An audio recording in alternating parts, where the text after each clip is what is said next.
Luke Berry strikes late as his stoppage time winner on his home debut secures a 1-0 win for Charlton over Leyton Orient, maintaining their 100% League One record.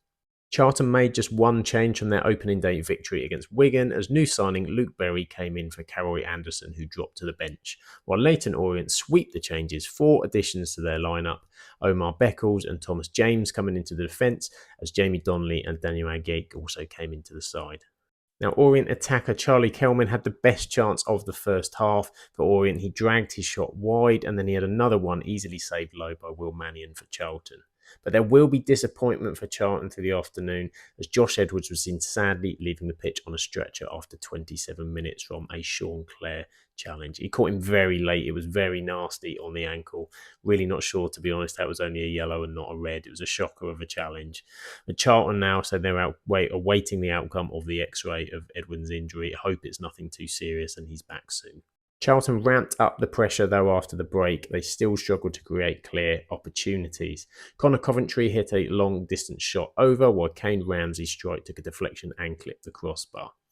But Charlton did not give in all the way to the end as their new signing Luke Berry picked up a clever flick from Chuck Zaneke, which was touched away from the defender by Connor Coventry. Berry finished well with a precision strike into the bottom corner, sending the Charlton fans into raptures.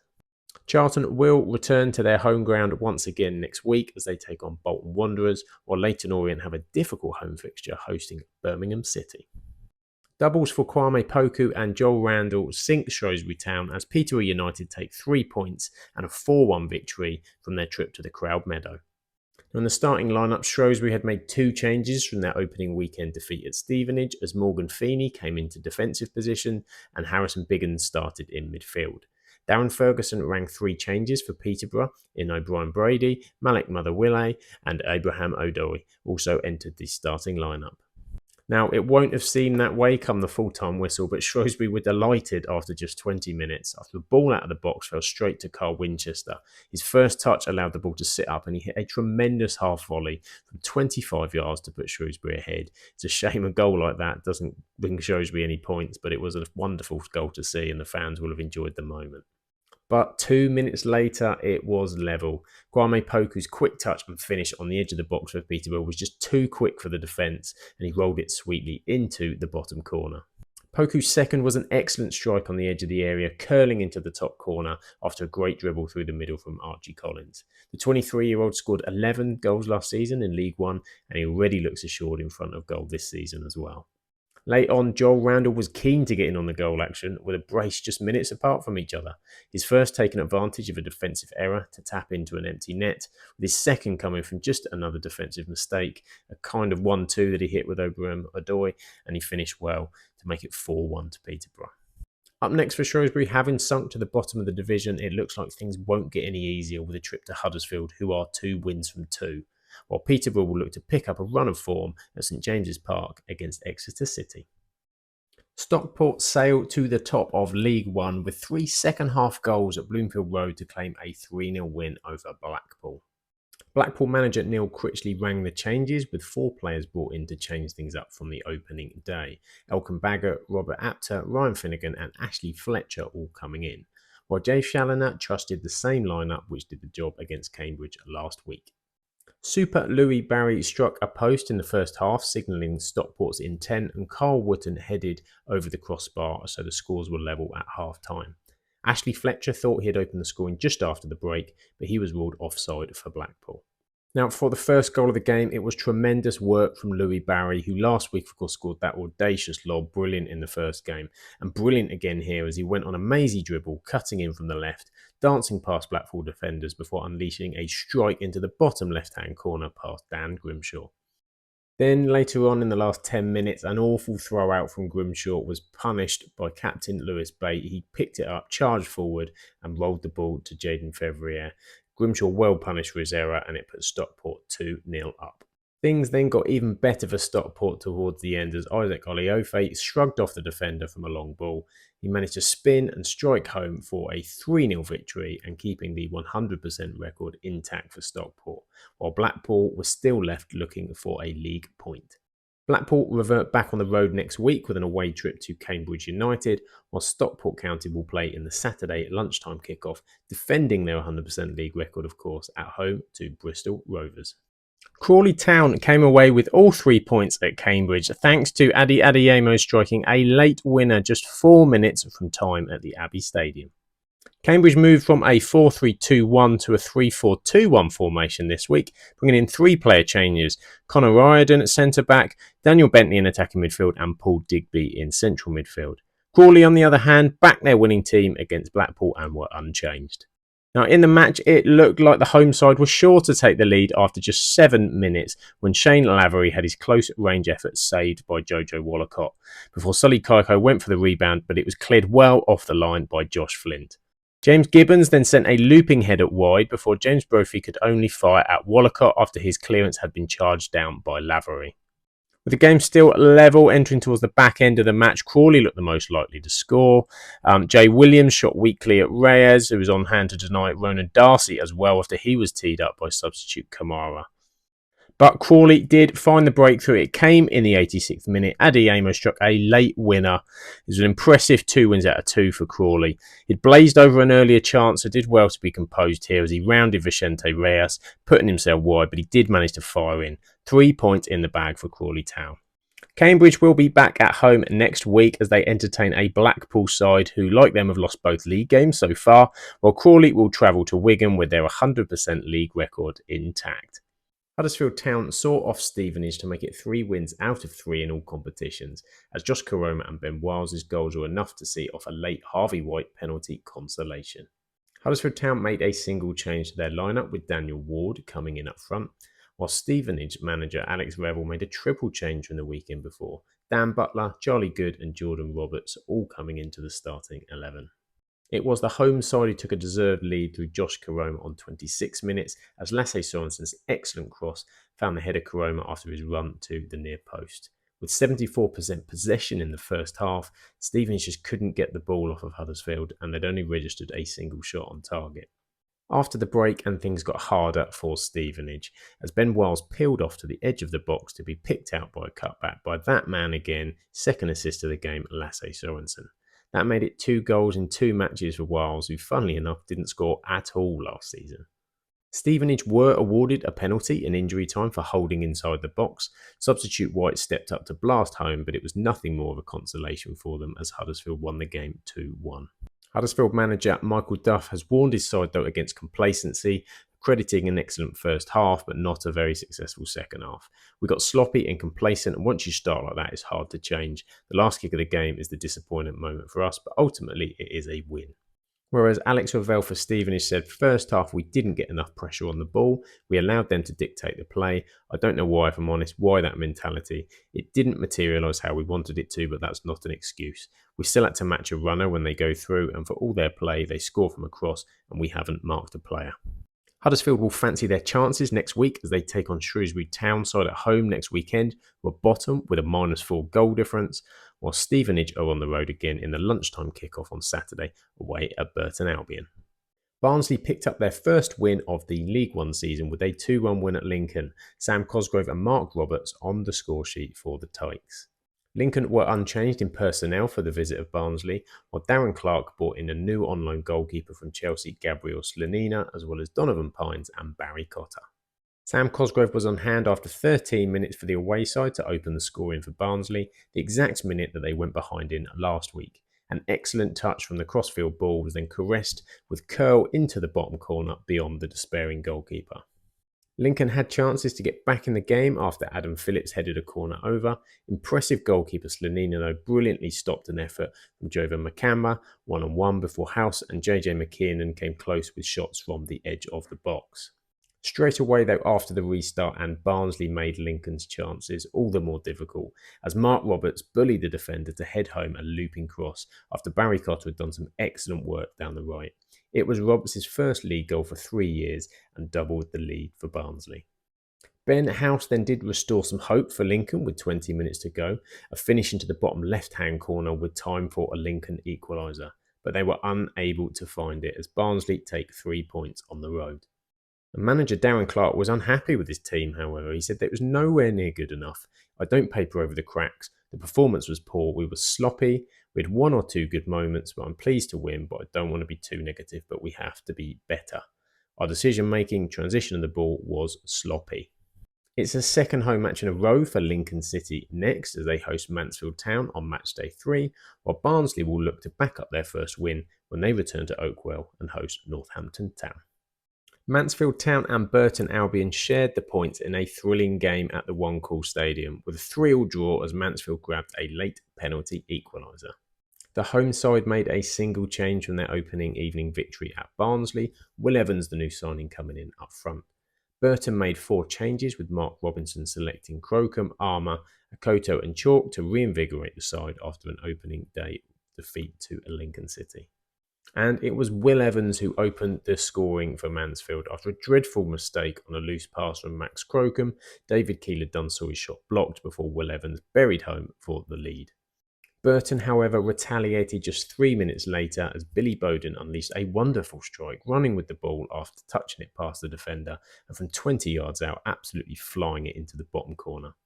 Crocombe had a busy half in goal. He saved well from Bacchus, Keeler-Dunn and Gregory, while Evans rattled a post on about the half-hour mark. But in half-time, just before the break, Lucas Akins drilled in a low cross on the right and Jack Armour turned it into his own net at the near post. Burton managed to level the game again, though, on the 69th minute. Whitfield saw a low shot deflect inside the near post off Deji Oshalaja. Keeler Davis then wasted the Stags' second one-on-one after 78 minutes, firing wide from Gregory's through ball, leaving it 2-2 at this stage. Within 3 minutes of this, Burton had punished them and took the lead for the first time as Aidan Flint's poor header allowed Danilo Orsi to send Bowden clear for his second of the game. But this time it was Mansfield's turn to get the equaliser and they rescued a deserved point in the last of 7 added minutes. The referee punished them pulling in the box and pointed to the penalty spot, and of course Gregory coolly sent Crocombe the wrong way. Now, after that 6-goal thriller, Mansfield will be back with an away fixture in League One next weekend as they travel to Lincoln to face Michael Scabala's side, while Burton Albion have the early kick-off in the Saturday entertaining Stevenage. Northampton Town came from behind against Exeter City for their first League One win of the season at the Sixfield Stadium. Northampton manager John Brady made 2 changes from the opening day loss, bringing in Luke Mbete and Matthew Max Dibley-Diaz. Exeter reverted formations as well to a 3-4-2-1 this week, and they brought in Melanik Ali into the starting 11 as the sole change. It was Exeter who started the brighter as Reece Cole had missed an early chance dragging it wide before he turned provider on 8 minutes. His corner bounced through to Kramer, who anticipated well to head in towards the back post for the Exeter lead. Jack McMillan saw an effort blocked on the line from another corner, while the visitors improved after a poor start. They were inches away from a leveller when Morton improvised cleverly, deflecting Mitch Pinnock's wayward shot towards goal, but the ball in the end dropped just wide. Exeter also started the second half pretty well, and Northampton were probably fearful of a second loss in 2 games at that point. They found an equaliser in a moment of direct play. Sam Hoskins' long ball into the box was controlled by summer signing Callum Morton, and the goalkeeper was caught between coming in, coming out, and he saw the ball trickle through his legs and put the game level. Disappointing goal from the goalkeeper's perspective. And Northampton completed the turnaround with 13 minutes left on the clock. Mitch Pinnock's high cross found John Guthrie and he fired the ball across the goal to be turned in by Cameron McGeehan for his first goal for the club and a 2-1 victory for the home side.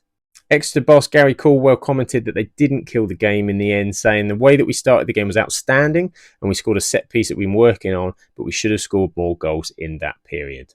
Next up for Northampton is a trip to Barnsley on the horizon, with their opponents picking up their first win of the season at Lincoln this weekend, while Exeter will host Peterborough, hot off their 4-1 win against Shrewsbury Town. Reading hit 2 goals against Wigan Athletic at home to ensure their first victory of the season and maintain their unbeaten League One start. Both sides made just 1 change from their opening League One fixture, with Charlie Savage in for Reading and Silko Thomas joining the lineup for Wigan. Reading were the ones who started the game much the better, and they made the most of that good start in the 7th minute as Charlie Savage made it count. A long ball into the box was well controlled, with the first touch of Kevin Abashaman, who laid back to Savage to rifle in from close range. Wigan's only effort at the half saw Reading keeper Joel Pereira into a save from Joe Hugill, but it was an easy one in the end.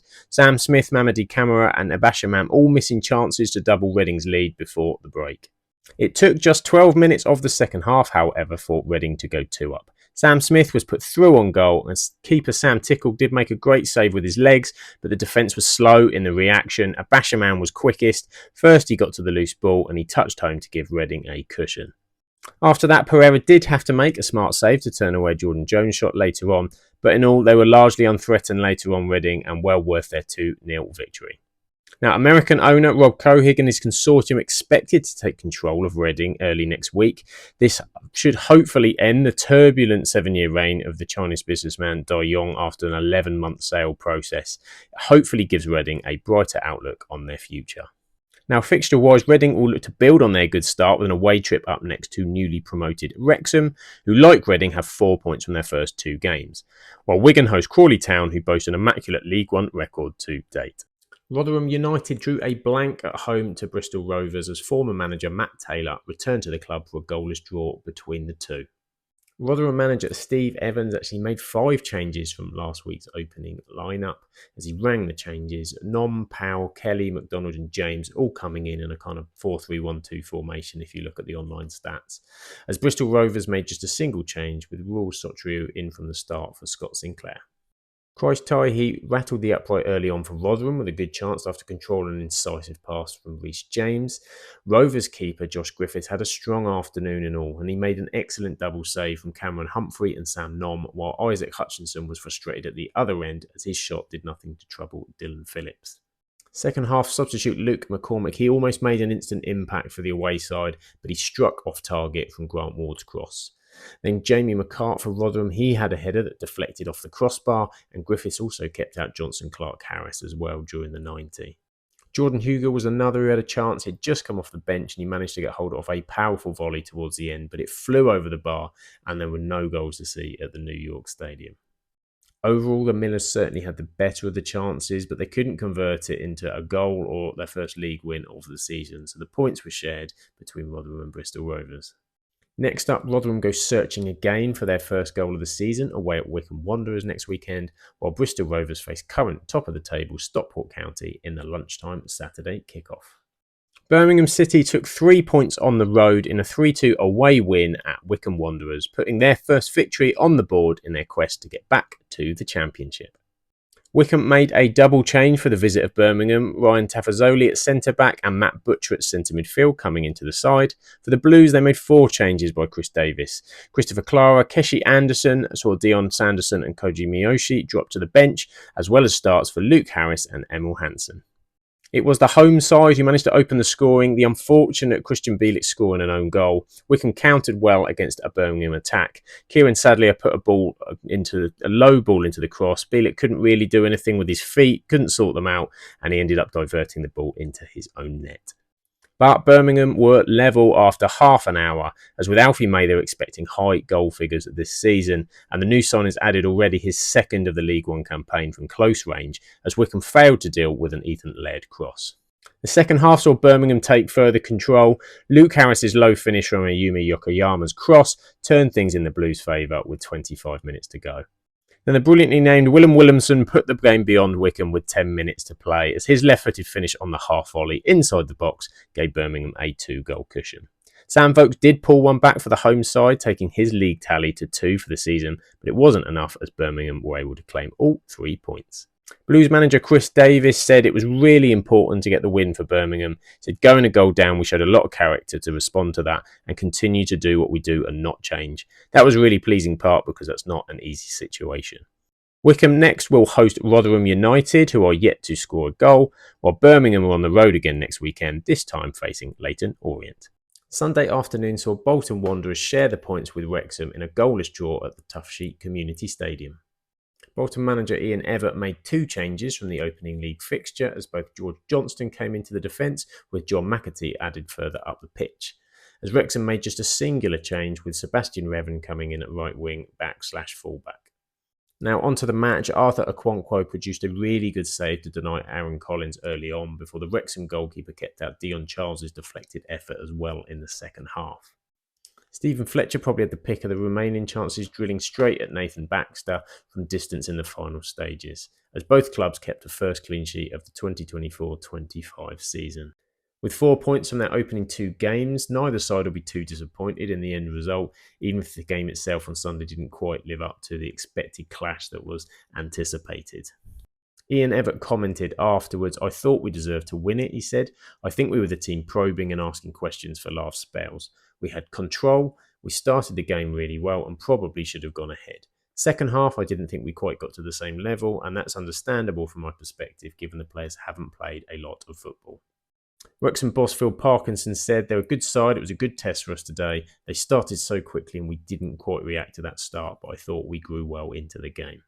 Next up, Bolton will face an interesting fixture as Charlton Athletic will host them off the back of 2 wins so far, so a big test for Bolton, while Wrexham will return back home to take on a Reading side who are unbeaten in the league so far.